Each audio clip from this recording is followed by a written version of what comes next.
దాని అమ్మనే వచ్చాను. ఏమిటో చెప్పు. దాని అమ్మతో పాటు దాని అమ్మ అన్న కూడా వచ్చాడు. చెప్పు, ఏం చెబుతావో. నీ అమ్మ కొంగుచాటు మొగుడు, నీ అమ్మ చెంచా అన్న కూడా వచ్చాక చెప్పకుండా ఎలా ఉంటాను? అత్త, స్వీట్ ఎంత బాగున్నా ఎక్కువ తినలేము. 3 రోజులకే నీ కూతురి మొహం మొత్తేసింది.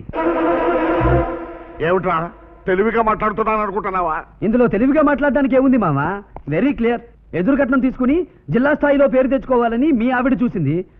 ఎదురు కట్నం తీసుకునేంత గొప్పింటి అమ్మాయి పక్కలో పడుకోవాలని నేను ఆశపడ్డాను. అందుకే నా ఆస్తి మొత్తం టిప్పుగా ఇచ్చి నీ కూతురి పక్కలో పడుకున్నాను. టిప్పుగా ఇచ్చి నా పక్కలో పడుకోవడానికి నేను వ్యభిచారనుకున్నావా? చూడు శిరీష, ఈ సీన్లో మన ఇద్దరి మధ్య డైలాగే లేదు. అంతా మీ అమ్మకి నాకే. అనకూడదు కానత్త.